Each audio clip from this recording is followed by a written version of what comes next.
It goes without saying that Sonic the Hedgehog has one of the most passionate and dedicated fan bases of any, thing ever. Second only to, I don't know, the Bible? I don't have a source for this, and I'm probably very biased as a huge fan of the series myself, but when it comes to the video game franchise with the most fan games and other fan-made media, Sonic has gotta be number one, right? Or at the very least top 5. Point is, there's a lot out there. And where there are lots of fan games, there are tons of Flash games, and I played quite a few of these as a kid. Some of my earliest internet memories involved searching for Sonic stuff after being indoctrinated through Sonic X, or Sonic Rush, maybe even Colors. My memory's fuzzy. As far as I remember, he's always been there, running outside that car window. Just like with Mario Flash games, there's a fair amount of garbage here. Shoutouts to Sonic vs. Simpson. Sonic saves Mario, where Mario is drunk and Sonic is the designated driver. But also like Mario, the ones that were actually made by fans are pretty neat. There's a lot of cool relics of the 2000s Sonic community, like all those epic crossover RPGs. I remember messing around with Sonic scene creators and that one OC maker everyone played. But really, when it comes to Sonic Flash games, there is one. You know, the one.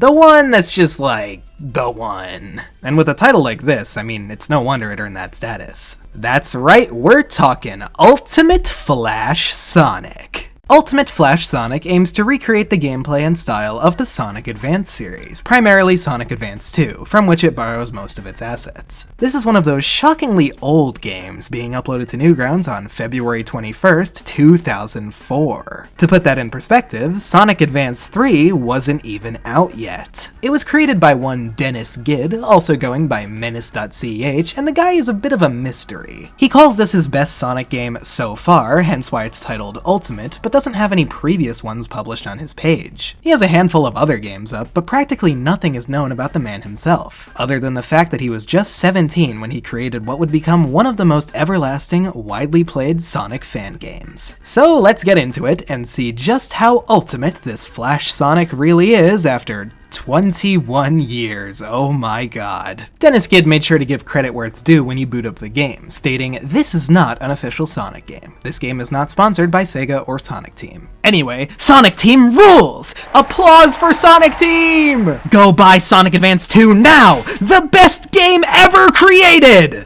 Oh man, you know a fan game made an impact when even its menu is iconic. Those gradients, checkerboard patterns, the UI design here is pretty spot on to the Sonic style, while being, in fact, mostly original. Hopping into the main game, Ultimate Flash Sonic gives us an impressive 6 playable characters to choose from. Sonic, Tails, Knuckles, Cream, Amy, and Shadow, with the latter two being unlockable by beating the game with all the previous characters. Shadow is a particularly cool addition because it's Shadow the goddamn Hedgehog, but also because he wasn't in any of the Advance games. Closest he got was being playable in Sonic Battle. I love that Shadow's here, but you can tell they didn't quite have all the sprites they needed just from Battle. His grind and spring bounce poses look great, but for swinging on the spin ring, they literally use a recolored Sonic sprite, which is very noticeable and very funny. And it wouldn't be a 2D Sonic game without the character's unique abilities. Tails and Cream can both fly, which is always nice. Knuckles can glide and climb wait, what?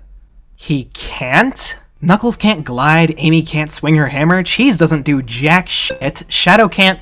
Well, I don't know what he would have done, but it would have been cool! They all play the exact same as Sonic. Even though this game has 6 characters, functionally, it has 2. I still enjoy playing as the other characters, I'm very glad they were included, but the lack of unique abilities for most of the cast is certainly a disappointment. Ultimate Flash Sonic has no story, other than a single sentence immortalized in its short Newgrounds description. It reads, and I quote, "Find Eggman and kick his ass." That's really all you need, I guess. The classic Sonic games are known for their one-button gameplay, and here it's no different. All you'll need is the arrow keys to move and spacebar to jump. You can also spin dash by holding down and pressing space. I don't think I need to explain the core platforming gameplay here, right? If you've played literally any Sonic game, this should be very familiar. You're going fast, running through loops, collecting rings, bopping badniks. You, drill, you. I believe you've been acquainted. There are no special stages or collectibles to look for, each act is just a straight shot to the goal. The levels are pretty short too, and I feel like this can probably be attributed to the lack of checkpoints. And if checkpoints were off the table, making the levels shorter was probably a good move to avoid potential frustration from repeats. The game starts with 3 lives, and since there's no extra life boxes or items at all, it's impossible to get more. The levels almost feel purposely designed to make sure you can't get 100 rings, but if you manage to pull it off, you don't get one from that either. I checked. Alright, this is a big sticking point for Sonic, so let's get into it early. How about those physics? Well, they aren't spot on, but for a Flash game, he did an incredibly good job. According to Gid, they were a hard piece of work, and I'd say that work paid off. No other Sonic Flash game that tries to replicate the classic 2D gameplay comes even close to this. It can certainly be a little finicky, but nearly everything works how it should. You can roll down slopes to gain speed, momentum carries into jumps,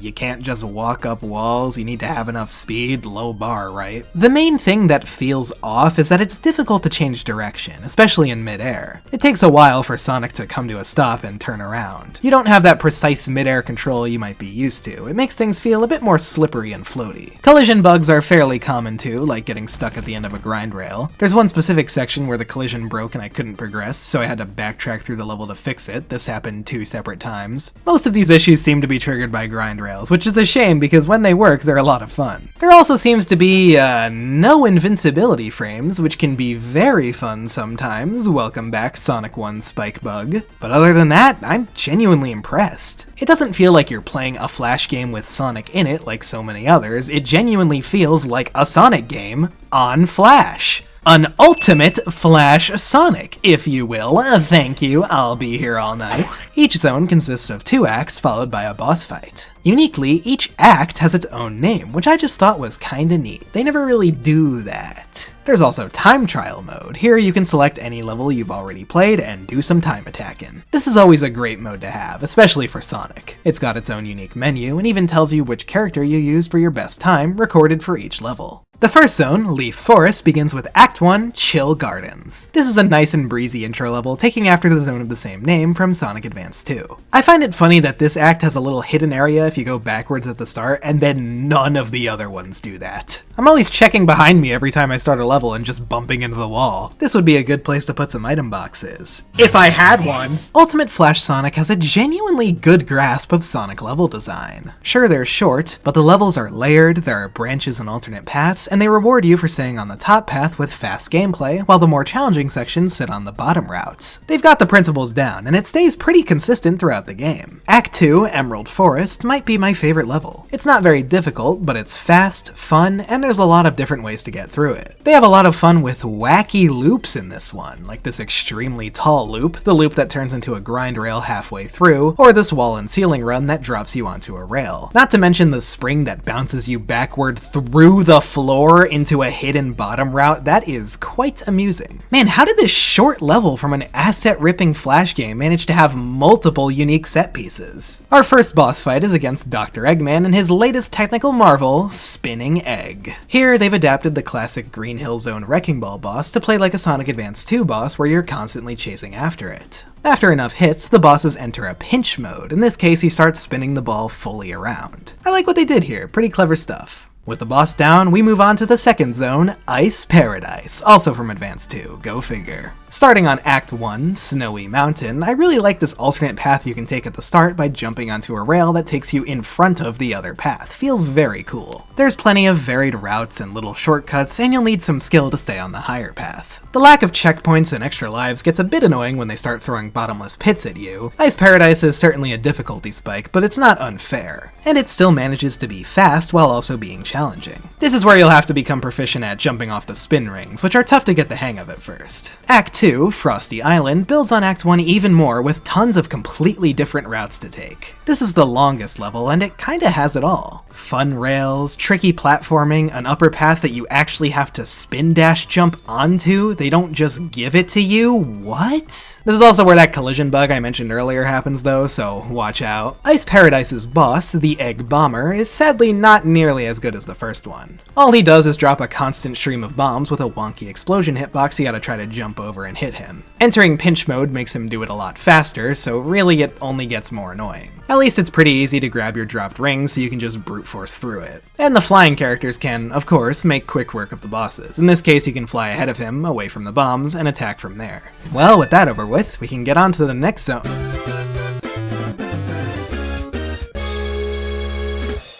Oh. That's it?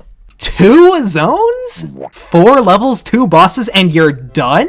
This game literally takes 10 to 15 minutes to beat, less if you know what you're doing. That last boss doesn't have any sense of finality at all. You beat it and it's just like, well, I guess it's over. At least the short length makes it more enjoyable to play through the game as each character to unlock everything. Doing that will take you at least an hour, which makes the game feel more substantial. Having to play as all 6 characters may have gotten tiring with more zones, especially without a proper save system. Oh yeah, this game saves what you've unlocked with a password system. You can't quit and continue a game you've started, but since it's so short, that's not really a problem. Here's a quick Easter egg on the password screen. If you enter Dennis_Gid, you'll get a screen with a bunch of copies of his name flying by. Damn, I should have saved that one for the bonus video. The passwords seem to be some of the most fondly remembered aspects of the game online. People would write them down and memorize them, surely so they could impress their friends at school with unlocking Shadow in this Flash game. The way people talk about these passwords, you'd figure at least one person has 595313131313131 tattooed on their arm or something. On the topic of unlockables, for each character's story you complete, you unlock a new cheat, which can be toggled on and off from the main menu.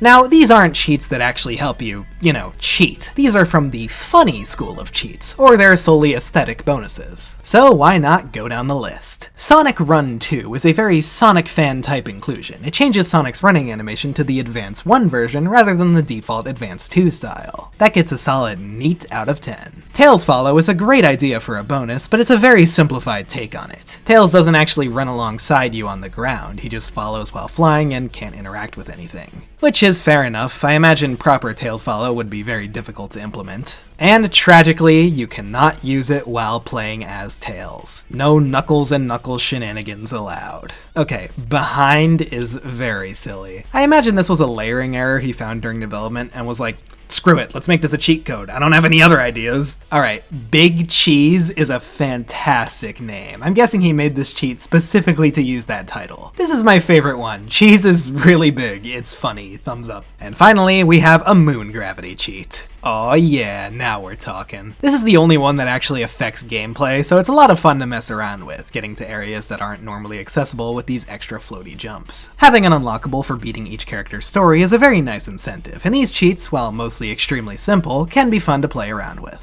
For completing every playthrough, you also unlock the Jukebox. Accessible at any time from the pause menu, this lets you freely change the music to any of the tracks in the game. Which is not many, but hey, that's a neat bonus. The graphics are, obviously, ripped straight from the Sonic GBA games. Not very inventive, but man did they pick some A+ homework to copy. The Sonic Advance character sprites were super overused in fan games and sprite animations back in the 2000s, and for good reason. They look great. So smoothly animated and expressive. Whenever I see them anywhere, they're just always nice to look at. Since nearly all the assets come from the same game, there's no art style clash here. It's more a Mario Flash than a 63 in that way. There are definitely some graphical errors, though. Look at the tiling in Leaf Forest. A lot of the time, instead of smoothly curving the grass, he just used the flat grass sprite and layered it on top of the curves, and it looks pretty bad. The background not being animated in Ice Paradise sticks out a bit too, and I always thought it was weird that the grind rails are just blank red lines instead of having a sprite. But overall, he incorporated the assets he chose pretty well. The music is also mostly from the same source, with a few exceptions. I actually like how he used Sonic 3's Angel Island zone for Leaf Forest instead of literally everything being from Advance 2. It makes this version of the level feel a bit more unique in a very small way. The only other music not from an Advance game is that Amy has a unique credits theme, Team Rose's theme from Sonic Heroes, Follow Me. It's very compressed in a short loop, doesn't even get to the chorus, but it's pretty neat. I figure they did this since Amy is unlockable, so it's strange they didn't do the same for Shadow. No throw it all away, this machine, I am all of me. Wait, holy crap, this game came out before Shadow the Hedgehog. That is weird to think about. I like the themes they chose, though the audio itself is certainly compressed and low quality, as Flash games often are. There is a version on the Internet Archive with high quality audio if you'd prefer, but to me it almost feels wrong after being used to the crappy quality of the original. That's just part of the nostalgic experience, you know? To sum it up, Ultimate Flash Sonic is a really good